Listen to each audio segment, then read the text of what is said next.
بسم اللہ الرحمن الرحیم باب ما جاء فی افراد الاقامہ۔ بھئی اس باب کو سمجھنے سے پہلے یہ بات یاد رکھنا کہ اذان کے شروع میں جو اللہ اکبر ہے یہ 2 مرتبہ حضرت امام ابو حنیفہ، امام شافعی اور امام احمد ابن حنبل اور ہمارے امام محمد بھی ہیں، ان کے نزدیک یہ 2 مرتبہ کہنا سنت ہے۔ امام مالک اور امام ابو یوسف جو ہمارے امام ابو یوسف ہیں ان کے نزدیک یہ 2 مرتبہ کہنا سنت نہیں ہے۔ پھر امام ابو یوسف رحمۃ اللہ علیہ تو 2 مرتبہ کے قائل بھی نہیں، وہ کہتے ہیں کہ اللہ اکبر بھی 1 مرتبہ ہی ہوگا۔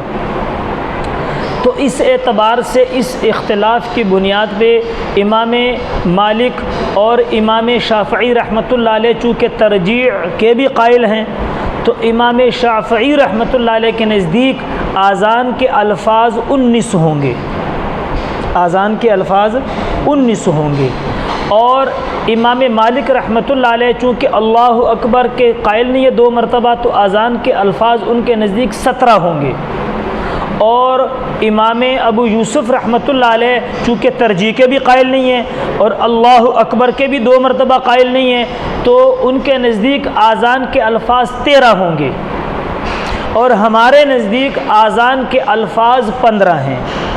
بات سمجھ میں آ گئی؟ اب رہ گئی اقامت۔ تو اقامت کے اندر جو ائمہ ثلاثہ ہیں، امام مالک اور امام شافعی اور امام احمد ابن حنبل رحمۃ اللہ علیہ، وہ کہتے ہیں کہ اقامت کے الفاظ جو ہے، یعنی امام ابو یوسف رحمۃ اللہ علیہ تو اللہ اکبر کے 2 مرتبہ قائل نہیں ہیں، تو ان کے نزدیک اور قد قامت الصلاۃ جو ہے نا وہ بھی 1 مرتبہ ہے۔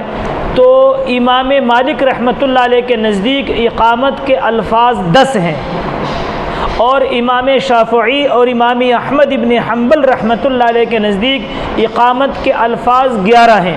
وہ کہتے ہیں اللہ اکبر 2 مرتبہ ہے، اور قد قامت الصلاۃ بھی 2 مرتبہ ہے، باقی اشہد ان لا الہ الا اللہ، اشہد ان محمد رسول اللہ، حی علی الصلاۃ، حی علی الفلاح، یعنی یہ الفاظ 1 مرتبہ کہے جائیں گے، تو ان کے نزدیک 11 ہیں۔ اور احناف کے نزدیک اذان اور اقامت برابر ہے، جو اذان کے الفاظ ہیں وہی الفاظ اقامت کے ہیں۔ اقامت میں قد قامت الصلاۃ 2 مرتبہ ہے، تو 15 میں 2 اور الفاظ ایڈ کریں ڈالیں تو 17 الفاظ ہو جاتے ہیں۔ ہمارے نزدیک اذان کے الفاظ 15 ہیں اور اقامت کے الفاظ 17 ہیں۔ بات سمجھ میں آئی؟ اب یہاں پر یہ جو حدیث میں آیا ہے کہ اذان کے الفاظ، حضرت عبداللہ ابن عمر رضی اللہ تعالیٰ عنہ کی حدیث آپ نے مشکات میں پڑھی ہے، باب الاذان حدیث نمبر 643، مشکات شریف باب الاذان حدیث نمبر 643، اس میں آپ نے یہ پڑھا ہے، حضرت عبداللہ ابن عمر کہتے ہیں کہ اللہ کے نبی کے زمانے میں اذان دوہری ہوتی تھی اور اقامت کے الفاظ 1 ہوتے تھے۔ اب اس میں اختلاف یہ ہے کہ یہ جو ایتار ہے، یعنی الفاظ کو 1 پڑھا جانا یا 2 مرتبہ پڑھنے، جو ہم کہتے ہیں نا جفت، اس کو ایتار کہتے ہیں، تو ایتار سے مراد ایتار کلماتی ہے کہ ایتار صوتی ہے؟ ایتار کلماتی کا مطلب یہ ہے کہ الفاظ کو 1 مرتبہ، اشہد ان لا الہ الا اللہ، اشہد ان محمد رسول اللہ، حی علی الصلاۃ، حی علی الفلاح، یہ ایتار کلمات ہے کہ کلمات کو 1 کہا جائے۔ احناف کہتے ہیں کہ یہ ایتار کلماتی نہیں ہے بلکہ ایتار صوتی ہے، ایتار صوتی، یعنی آواز کے اندر ایتار۔ اس کا مطلب یہ ہے کہ جو 2 کلمات اذان میں ایک طرح ہیں، جو کلمات مماثلت ہیں، مثل ہیں، ایک طرح کے ہیں، ان کو اذان میں تو علیحدہ علیحدہ کہا جائے گا، ٹھہر کر۔ کیوں کہ اذان کا مقصد ہے غائبین کو متنبہ کر کے مسجد میں جماعت کے لیے جمع کرنا، اور اقامت کے اندر چونکہ سارے جمع ہیں ان کو جمع نہیں کرنا، تو اذان کے اندر کیا کرے گا، یہ ان الفاظ کو جو ایک طرح ہیں الگ الگ پڑھے گا۔ بات سمجھ میں؟ اور اقامت میں جو الفاظ ایک طرح ہے ان کو ایک سانس میں پڑھے گا.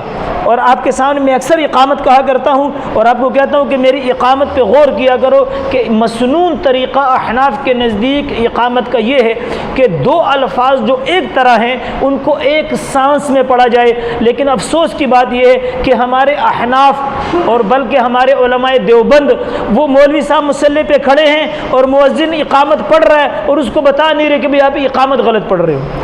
تو اقامت کے طریقہ یہ ہے کہ جو دو حروف ایک طرح ہے ان میں ایتار ہے، ایتار صوتی. ایتار صوتی کا مطلب کیا ہے؟ اللہ اکبر اللہ اکبر، یہ دو الفاظ کو ایک سانس میں پڑھا جائے. اشہد ان لا الہ الا اللہ، اشہد ان لا الہ الا اللہ، اشہد ان محمد رسول اللہ، اشہد ان محمد رسول اللہ، حی علی الصلاۃ حی علی الصلاۃ حی علی الفلاح حی علی الفلاح. یہ تھا. اور قد قامت الصلاۃ کے الفاظ بھی ایک طرح ہیں، لیکن یہ عبداللہ ابن عمر کی حدیث کی ہم وضاحت کریں گے کہ وہ یہ کہنا چاہ رہے ہیں کہ اطار صوتی تو ہوگا، یعنی کہ اقامت میں جو دو حروف ایک طرح ہیں ان کو ایک سانس میں پڑھا جائے گا، الا الاقامہ، مگر اقامت کے الفاظ کو الگ الگ پڑھا جائے گا. کیسے؟ قد قامت الصلاۃ، قد قامت الصلاۃ. یہ مطلب ہے جو مشکات کی روایت حدیث نمبر 643 سے ہے، اس کا مطلب ائمہ ثلاثہ یہ سمجھے ہیں کہ الفاظ ایک ایک ہوں گے، ایتار کلماتی ہوگا. لیکن احناف کہتے ہیں کہ عبداللہ ابن عمر کی روایت میں جو ہے اس میں ایتار کلمات نہیں ہے، ایتار صوتی مراد ہے. اچھا، اب یہ جو ایتار صوتی ہم نے لیا کہ یعنی جو دو حروف ایک طرح کے ہیں ان کو ایک سانس میں پڑھا جائے گا، احناف نے 3 قرینوں سے لیا ہے. 3 قرینے ہیں احناف کے پاس. دیکھیں، یہ بات میں بات عرض کر چکا ہوں کہ ائمہ ثلاثہ یا دوسرے فقہا ان کی نظر تمام احادیث پہ نہیں ہوتی، لیکن امام اعظم سراج المحدثین امام ابو حنیفہ نعمان بن ثابت رحمہم اللہ تبارک و تعالی، ان کے نظر میں ان کے سامنے تمام احادیث تھیں. اس لیے انہوں نے ایسا مسلک اختیار کیا اور جن احادیث کو انہوں نے ترجیح دی ہے ان احادیث کا دوسرے احادیث کے ساتھ ٹکراؤ نہیں آتا. اب دیکھیں، اگر یہ ایتار صوتی جو ائمہ ثلاثہ نے لی ہے اگر یہ مراد لی جائے تو دیکھیں عبداللہ بن زید کی حدیث میں ایتار اقامت میں نہیں ہے، تو اس حدیث اور اس حدیث کے ساتھ ٹکراؤ ہوگا، کیونکہ وہ کہتے ہیں کہ خواب میں جو فرشتے نے مجھے بتایا تو اس نے وہی اذان کے الفاظ دہرائے اور قد قامت الصلاۃ زیادہ کا. تو اگر ایتار کلماتی مراد لیں تو اس حدیث کے ساتھ ٹکراؤ ہوگا. تو ہم نے پہلا قرینہ احناف کا یہ ہے کہ اگر ہم ایتار کلماتی مراد لیں تو حضرت عبداللہ بن زید کی جو پیچھے حدیث گزری ہے ان کے اندر، کیونکہ وہ کہتے ہیں کہ حضور کے زمانے میں اذان، اور اب اگلا باب آئے گا، اس سے اگلا باب ہمارا ہے احناف کا، اس میں یہ آئے گا کہ بھئی حضور صلی اللہ علیہ وسلم کے زمانے میں الاقامت مثنا مثنا والاذان مثنا مثنا والاقامت مثنا مثنا، یعنی اذان کے الفاظ بھی دوہرے تھے، اقامت کی الفاظ بھی دوہرے تھے. تو حضرت عبداللہ بن زید کی حدیث کے ساتھ ٹکراؤ آئے گا. ٹھیک ہے، احناف نے ایک یہ قرینہ.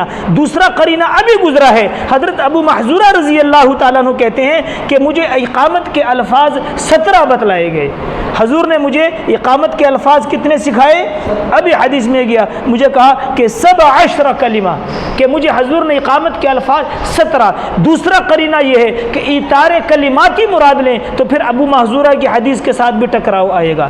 نمبر 3، تیسرا قرینہ احناف یہ کہتے ہیں کہ دیکھو ائمہ ثلاثہ بھی اقامت کے اندر اللہ اکبر 2 مرتبہ کہتے ہیں، جو کہ ایتار کے منافی ہے کہ جب 2 کلمات ایک طرح ہیں تو ان کو جب اشہد ان لا الہ الا اللہ، اشہد ان محمد رسول اللہ، حی علی الصلاۃ حی علی الفلاح کو ایک مرتبہ کہا جا رہا ہے تو اللہ اکبر کو بھی ایک مرتبہ کہا جائے، یہ ایتار کے منافی ہے.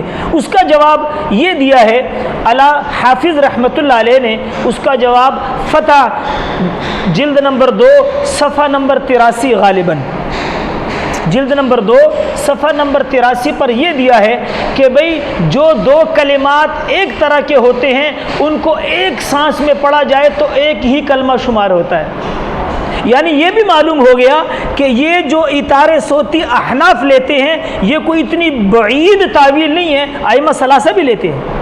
جب ان کے اوپر اعتراض ہوتا ہے نا کہ بھئی یہ تو پھر آپ کے اللہ اکبر 2 مرتبہ نہ کہو جو کہ اطار کلماتی کے منافع ہے، تو حضرت حافظ رحمۃ اللہ علیہ فتح جلد نمبر 2 صفحہ نمبر 83 پہ کہتے ہیں کہ جو 2 الفاظ ایک طرح ہوتے ہیں ان کو ایک سانس میں پڑھا جائے تو وہ ایک کلمہ شمار ہوتا ہے۔ تو معلوم ہوا کہ اطار صوتی جو احناف لیتے ہیں وہ کوئی بعید تعویل نہیں ہے، وہ خود بھی لیتے ہیں۔ دوسرا یہاں پر جو علہ ہے، علہ اس میں امام مالک رحمۃ اللہ علیہ اور امام شافعی اور احمد ابن حنبل رحمۃ اللہ علیہ وہ تو کہتے ہیں کہ امام مالک رحمۃ اللہ کہتے ہیں کہ بھئی یہ جو علہ کا استثناء آیا ہے وہ اس پر ابن مندہ نے اعتراض کیا ہے۔ ابن مندہ رحمۃ اللہ علیہ کہتے ہیں، وہ حوالہ دیتے ہیں ایوب، وہ کہتے ہیں کہ یہ ایوب سختیانی کے الفاظ تھے جو انہوں نے حدیث کے اندر گھسیڑ دی ہیں۔ لیکن حافظ رحمۃ اللہ علیہ فتح میں جلد نمبر 2 صفحہ 83 پہ کہتے ہیں کہ نہیں، یہ 2 کلمات جو ایک طرح کے ہیں ان کو ایک سانس میں پڑھا جائے تو وہ ایک کلمہ شمار ہوتا ہے۔ اور دوسرا یہ عبداللہ بن عمر رضی اللہ عنہ کی جو حدیث ہے مشکات باب الاذان حدیث نمبر 643، اس میں یہ جو کہتے ہیں نا کہ حضور علیہ السلام کے زمانے میں اذان مسنا مسنا والاقامت کہ اقامت کے الفاظ ایک ایک ہوتے تھے، اذان کے الفاظ دوہرے ہوتے تھے، اس کا مطلب ائمہ ثلاثہ اطارے کلماتی لیتے ہیں۔ اور احناف کہتے ہیں کہ نہیں، الا الاقامہ، وہ یہ بیان کر رہے ہیں کہ جو 2 کلمات ایک طرح کے ہیں حضور علیہ السلام کے زمانے میں ان کو ایک سانس میں پڑھا جاتا تھا۔ الا الاقامہ، بلکہ اقامت وہ یہ بتانا چاہ عبداللہ ابن عمر یہ نہیں بتانا چاہ رہے کہ اقامت کے الفاظ اور ہیں اذان کے، وہ نہیں بتا رہے۔ احناف کہتے ہیں کہ عبداللہ ابن عمر یہ بتانا چاہ رہے ہیں کہ اقامت اور اذان کے الفاظ میں فرق نہیں ہے۔ الا الاقامہ، وہ یہ کہہ رہے ہیں کہ اقامت کے الفاظ قد قامت الصلاۃ ایک طرح کے الفاظ ہیں، ان کو بھی ایک سانس میں پڑھنا چاہیے، مگر عبداللہ ابن عمر یہ سمجھا رہے ہیں کہ الا الاقامہ مطلب یہ کہ قد قامت الصلاۃ کو الگ الگ پڑھنا ہے، یہ بتانا چاہتے ہیں۔ دوسری بات یہ ہے کہ اگلے باب کے اندر یہ تو آ گیا، اگلا ہمارا جو باب آ رہا ہے اس میں انشاءاللہ اس کی وضاحت ہوگی۔